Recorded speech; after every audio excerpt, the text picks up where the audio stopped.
हूं ज्योति प्रकाश रंगा और आप देख रहे हैं बीकानेर न्यूज। आइए डालते हैं एक नजर दिन भर की खास सुर्खियों पर।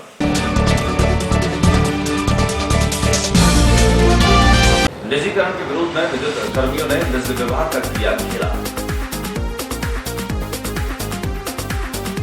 स्वास्थ्य विभाग के द्वारा लक्ष्मीनाथ मंदिर परिसर में मच्छरों से होने वाली बीमारी की रोकथाम के लिए की प्रयास। भूतपूर्व सैनिकों ने सरकारी नौकरी में आरक्षण नहीं दी जाने का विरोध करते हुए प्रधानमंत्री के नाम किया ज्ञापन।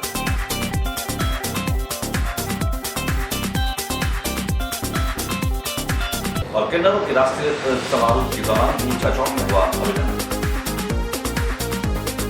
शिक्षा निदेशालय के बाहर नवनियुक्त व्याख्याता संघ समिति के द्वारा दिया जा रहा है धरना।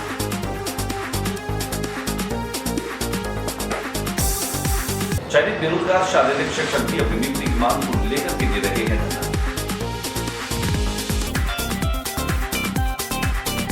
नोटबंदी को एक बड़ा घोटाला बताने का प्रयास किया कांग्रेस के नेता गोविंद डोटासरा। कलेक्ट्रेट पर शिक्षाकर्मी संघ के द्वारा दिया जा रहा है धरना और चल रहा है अनशन। एक धरने पर बैठे कार्मिक की तबीयत हुई खराब, अस्पताल में किया भर्ती।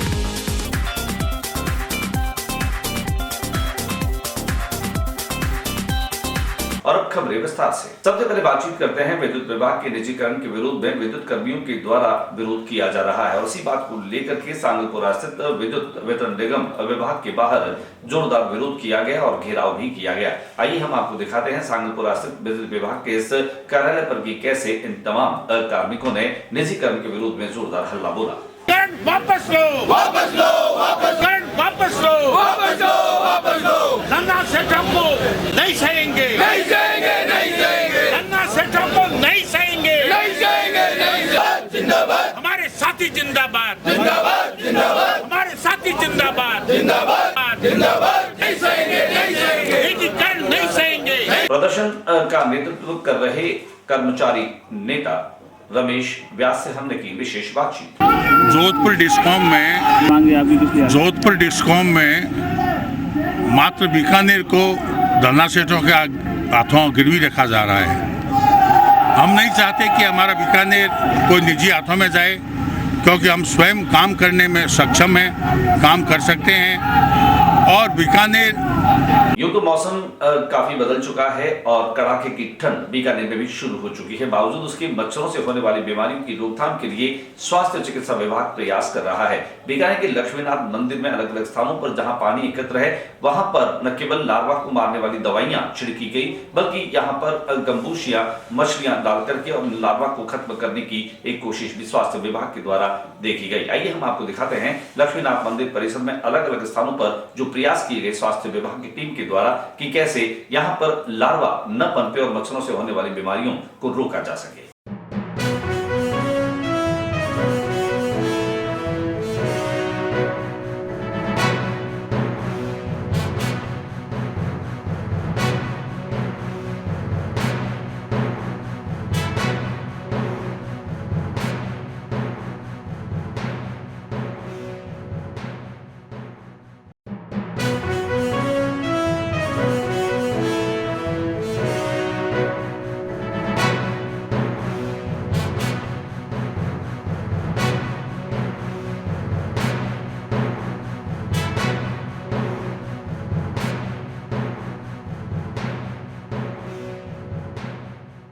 यहाँ पहुंची टीम से हमने की विशेष बातचीत। देखा मंदिर में एक जगह पानी इकट्ठा है जिसमें कोई अरबों खरबों लार्वा पैदा हो रहे हैं। उनको अभी हमने मार दिया है और सभी लोगों को बता दिया है कि इन्हें कैसे आपको घर में मारना है।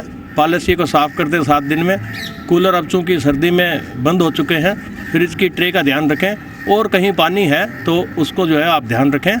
और जो आपके पानी खेड़ियों में है उसके अंदर सरसों का तेल डाल दें या हमारे विभाग से गंबूसिया मछली लेके डाल दें तो सारे जो है मच्छर खत्म हो जाएंगे। बीकानेर के जिला कलेक्ट्रेट कार्यालय पर जिला कलेक्टर वेद प्रकाश को भूतपूर्व सैनिकों के एक शिष्टमंडल ने ज्ञापन दिया। ज्ञापन में उन्होंने इस बात की गुहार की है कि राज्य सरकार की नौकरियों में भूतपूर्व सैनिकों के लिए आरक्षण नहीं है, लिहाजा उन्हें फिर से बहाल करने की मांग करते हुए उन्होंने प्रधानमंत्री नरेंद्र मोदी के नाम एक ज्ञापन जिला कलेक्टर को दिया।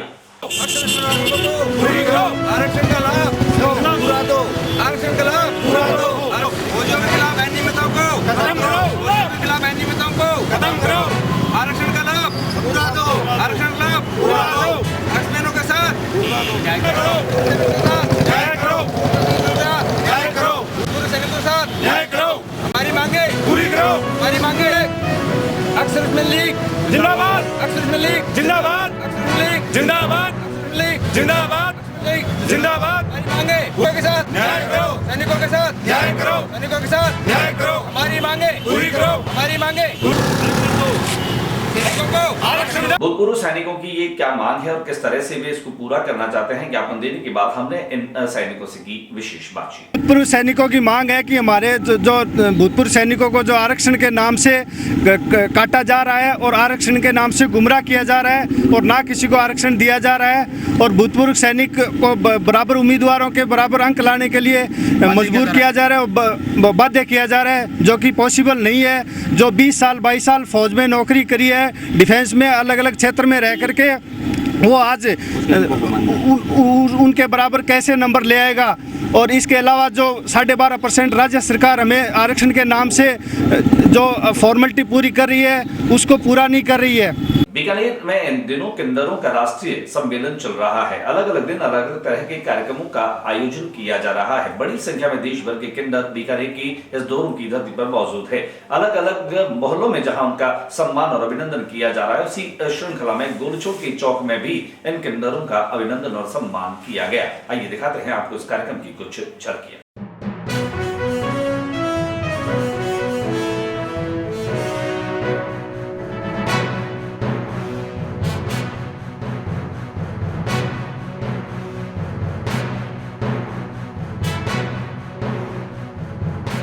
बीकानेर में शिक्षा निदेशालय के बाहर नवनियुक्त व्याख्याता संघर्ष समिति के द्वारा अपनी नियुक्ति की मांग को लेकर के और प्रदर्शन किया जा रहा है, वहीं धरना दिया जा रहा है। धरने पर अनेक नवचयनित व्याख्याता बैठे हैं। आइए दिखाते हैं हमको इस धरने की कुछ झलकियां।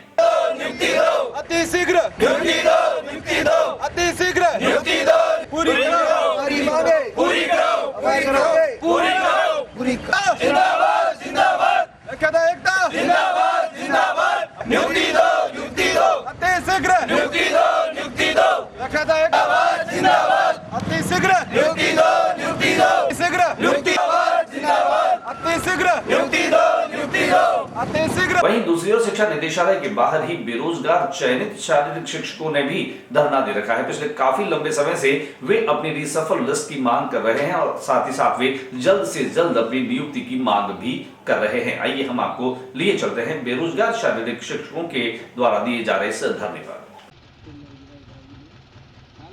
जिंदाबाद, रिसफल वालों को नियुक्ति दो, रिसफल वालों को नियुक्ति दो, नियुक्ति दो, जिंदाबाद जिंदाबाद, बीजेपी भर्ती पूरी करो, बीजेपी भर्ती पूरी करो, पूरी करो, पूरी करो, पूरी करो, बीजेपी एकता जिंदाबाद जिंदाबाद, जिंदाबाद, नियुक्ति दो, रिसफल वालों को नियुक्ति दो, नियुक्ति दो, बीजेपी सैनिक रिसफल वालों को पूरी करो, पूरी करो, रिसफल से सैनिक को नियुक्ति दो, नियुक्ति दो, नियुक्ति दो, नियुक्ति दो, नियुक्ति दो।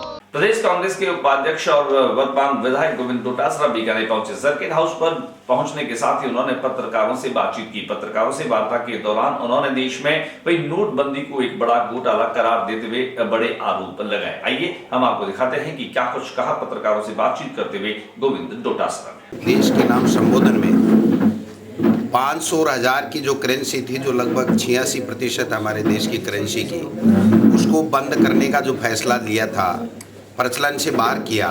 और उन्होंने मुद्दे बताए थे कि ये इसलिए करना पड़ा निर्णय कि भ्रष्टाचार मुक्त देश चाहिए, काला धन समाप्त करना है और मैं समझता हूँ आतंकवाद को समाप्त करना है। 50 दिन का समय मांगा था और ये भी कहा था देश को गोवा में रैली के माध्यम से कि अगर 50 दिन में ये काम मैं नहीं कर सका तो चौराहे के बीच में मुझे दे जो चाहे जो सजा दे दे।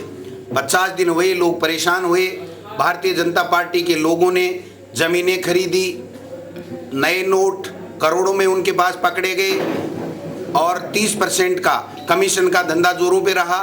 रिजर्व बैंक के अधिकारियों ने घपले किए, बैंकों में घपले किए, गबन किया और उसके बाद में 50 दिन के बाद में लोग परेशान होने के बाद में किसान परेशान हुआ, महिलाएं परेशान हुई, मजदूर परेशान हुए।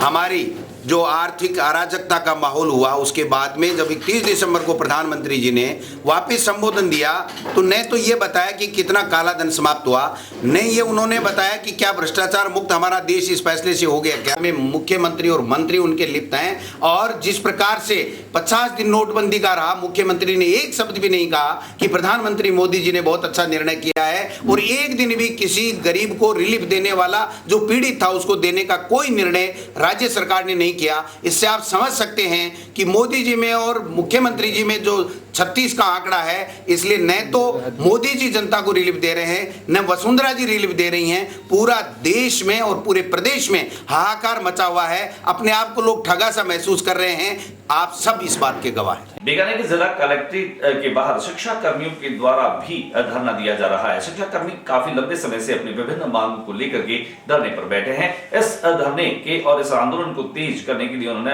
अनशन भी शुरू किया। हालांकि सोमवार की शाम इस धरने पर बैठे एक धरनार्थी और अनशनकारी की तबीयत बिगड़ जाने से उसे अस्पताल में भी भर्ती करवाया गया। आइए हम आपको दिखाते हैं शिक्षा कर्मियों के द्वारा दिए जा रहे इस धरने के कुछ संपादित अंश। कर्मी एकता जिंदाबाद जिंदाबाद, शिक्षा कर्मी एकता जिंदाबाद जिंदाबाद, आवाज दो दिल्ली और राजस्थान वेतन भत्ता एक समान, दिल्ली और राजस्थान वेतन भत्ता एक समान, चाहे जो मजबूरी हो हमारी मांगे पूरी के पूरी हो। इंकलाब इंकलाब जिंदाबाद जिंदाबाद, इंकलाब इंकलाब जिंदाबाद, वेतन भत्ता एक समान, दिल्ली हो या राजस्थान वेतन भत्ता हो या राजस्थान। और चलते चलते डालते हैं नजर आज की खास सुर्खियों पर।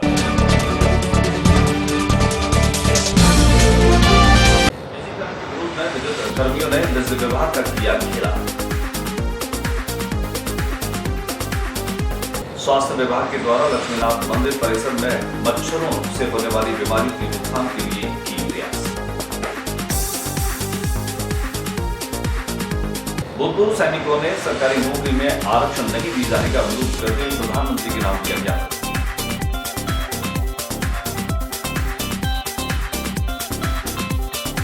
और किन्नरों के राष्ट्रीय समारोह के दौरान ऊंचा चौक में हुआ अभिनंदन। शिक्षा निदेशालय के बाहर नवनियुक्त व्याख्याता संघर्ष समिति के द्वारा दिया जा रहा है धरना।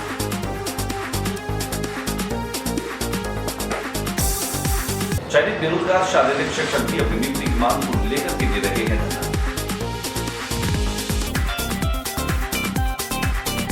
नोटबंदी को एक बड़ा घोटाला बताने का प्रयास किया कांग्रेस के नेता गोविंद डोटासरा। कलेक्ट्रेट पर शिक्षा कर्मी संघ के द्वारा दिया जा रहा है धरना और चल रहा है अनशन। एक धरने पर बैठे कार्मिक की तबीयत हुई खराब, अस्पताल में किया भर्ती।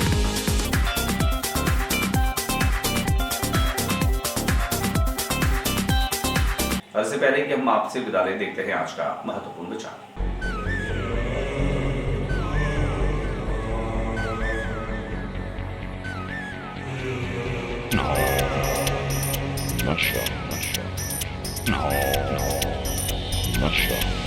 आज के बुलेटिन में बस इतना ही। अगले बुलेटिन में नई गतिविधियों के साथ इस समय इसी चैनल पर फिर मुलाकात होगी। न्यूज रूम से ज्योति प्रकाश रंगा को इजाजत दीजिए। नमस्कार।